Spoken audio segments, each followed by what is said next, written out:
Kind of unpack that issue of, maybe the uptake of CO2 is declining, but we've seen that CO2 in the ocean can cause acidification, and that's a bad thing. So is this good that the uptake of CO2 is declining? Well, I guess there are two different perspectives to this. There's the climate perspective, so CO2 as a driver of climate change, and then the other side of the coin is CO2 causing ocean acidification. So I would say it depends on where you stand. But, I think what I would say is that carbon dioxide is bad in two respects, in terms of climate and in terms of ocean acidification. So the question here is not really how are the sinks responding, but when will emissions of carbon dioxide actually decrease. And what we see when we look at the long-term effects of carbon dioxide is that carbon dioxide keeps increasing in the ocean for a very, very long time because of the slow response times of the ocean. So it takes a very long time for the deep ocean and the atmosphere to equilibrate. So we will see the carbon dioxide in our seas increase for centuries and even longer than that.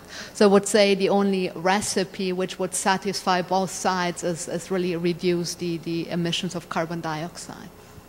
John, someone points out that there have been times in the geologic past when there was much more CO2 in the atmosphere than we're even predicting for 100 years from now, and we had corals at those times.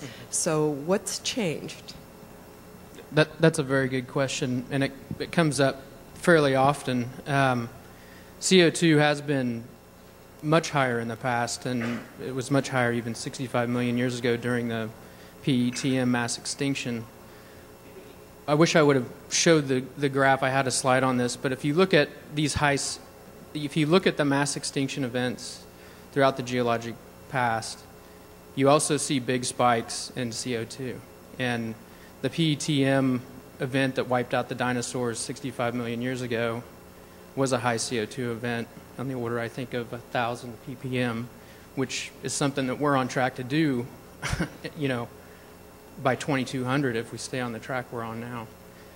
The other issue that comes up with that is we've had corals through that whole time period for the last 250 million years, but after those big spikes we had reef extinctions, and in many cases corals disappeared from the geologic record.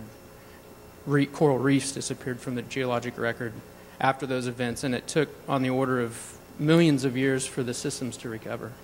So I think if you think about this in terms of human time scales, I think we're playing for keeps, and we're playing a very dangerous game in general. Ed, you've talked about CO2 and pH. But what one person in the audience says, can you talk a little about how those might be convolved with temperature? If temperature is increasing, does that make things worse? How does that interact in the microbial and phytoplankton world? Well, again, we don't have a lot of data to understand exactly how the system's going to behave. But we do know those variables are certainly going to interact. And to a certain point, some microbial species, for instance, can live at very high temperatures and very low pH. And one could envision community shifts in which you get those types of organisms being favored and selected. Also, there are different feedbacks, and that was that slide I showed from Ulf Ribosel, that occur between those. In terms of the impact of higher temperature, for instance, on a particular point in one of those biogeochemical cycles, and how it might respond to temperature versus a change in pH, a lowering in pH. And those effects can be antagonistic or they can be synergistic, that is, positively feed back on one another. And that will really depend on the particular point in the cycle you're looking at and the details. I would say this is an area that really requires a lot more efforts in terms of understanding those total feedbacks on particular cycles, particular groups of microorganisms. And John, what about for corals? Now, they usually calcify better in warmer temperatures than in cooler temperatures. So would warming offset the effect of acidification? It does, but it's a pretty minuscule amount. I think it's about a 10% offset. One way to look at this, I study deep sea coral systems now, and if you look at the distribution of these things globally, you'll find that they're sitting in water that's roughly about, has an aragonite saturation state of about 2, which is very low. But like I said earlier, 95% of these systems are in saturated water. They're not corrosive waters. They're low in pH, but they're not corrosive to the point where you would experience dissolution. That horizon, as I said, is moving up. And the big question really for deep sea systems is, can they handle it? You know, they're probably pre-adapted to that low pH. Well, they have to be because that's where they sit. But the question is, can the structures that they've built basically out of their dead skeletons withstand the corrosive water conditions that they're probably going to face? Because they're not going to have any protective mechanisms for handling that. And what happens if you lose the three-dimensional structure of a reef? All of you have talked, or in your various slides, you showed that the ocean uptake of CO2 is regional, that there's more uptake in the Southern Ocean and the North Atlantic. And what's controlling that regionality? And does that help us at all? Kirsten, you want to comment? And then yeah. So as I said, what drives this is that in these regions we have water masses that sink deep into the ocean. So this is called deep water formation. And this happens in the North Atlantic, where very dense water, which is cold but also very salty, is denser than the water underneath, and so it sinks to depth. And a similar mechanism also operates in the Southern Ocean, where these waters are subducted under the surface. So these are physical mechanisms which lead to the water sinking, and this is what determines the uptake of carbon dioxide in those ocean areas. One of the themes that comes out in several of these questions is sort of how big a problem is this? We're talking about the changing oceans. You've laid out some things that might be some fairly dramatic changes in the ocean over, say, 50 years. Do you think that, first, are we really looking at a very different ocean 50 years from now? And second, is it very different in something like CO2 uptake, but it won't really have a big effect on ecosystems? So that's really a question for all of you. And maybe, Kirsten, you can start on the physical side, and then we can go through. Yeah. Well, I'm more a climate person, so I look at carbon dioxide as one of the drivers of climate.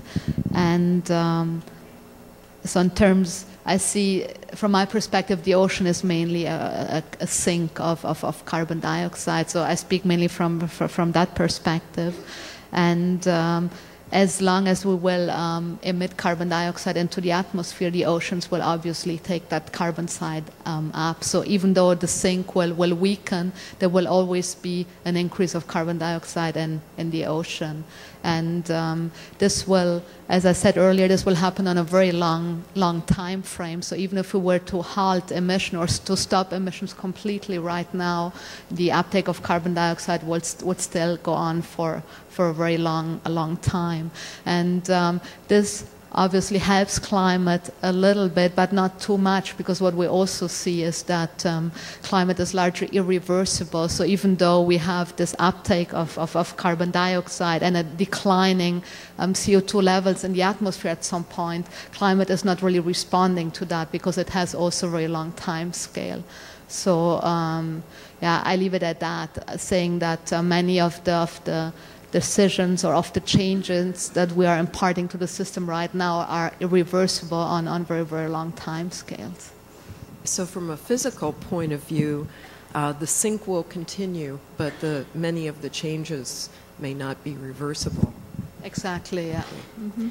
So Ed, how does that reverberate into the base of the food chain? Are we looking at the potential for just a changed ocean or a different ocean? Well, I think potentially different, and in different places. I think regionality could factor into it.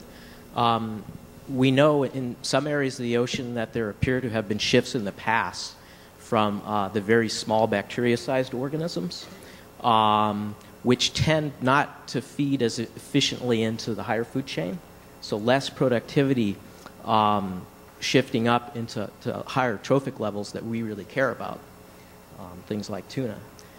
So one could imagine if there were effects that basically increase nitrogen fixation and decrease nitrification, which produces nitrate for new production, that there could potentially be shifts that result in shifts from larger phytoplankton, diatoms, and things that feed up into higher trophic levels to smaller organisms that don't feed so efficiently, which, there's reverberations up the whole food web in essence.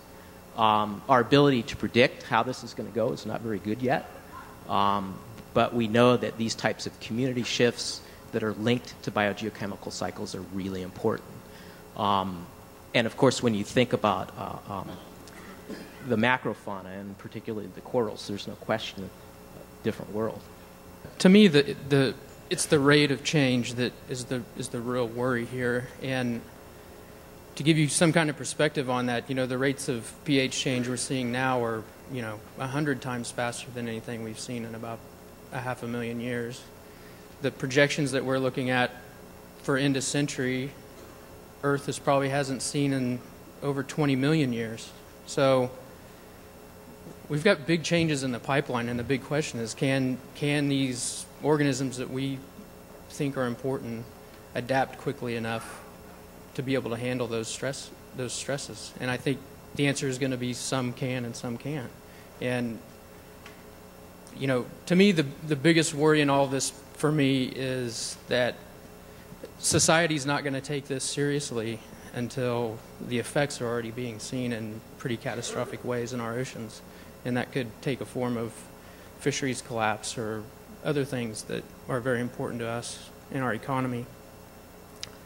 I think it's time for a wake-up call for a global carbon policy. And when we're talking about reductions, we're talking about 80 to 90% reductions in CO2 emissions. And that's a tall order. I think, we're all of us up here are scientists, and we're used to talking about this in a dispassionate way because of dealing with the information. But buried in here, I was really struck by several comments. Kirsten's comment, irreversible. The potential for these changes to be irreversible. Ed's comment about, yes, we very well could be looking at a different ocean in 50 years because of the ways that the ecosystems work. And John's call for really understanding what we have put at risk. And I think that that's really the heart of this oceans and carbon question. And you also heard all of them talk about the depth of our ignorance about the way these systems work. So much at risk and so much we have left to do. Thanks, all of you.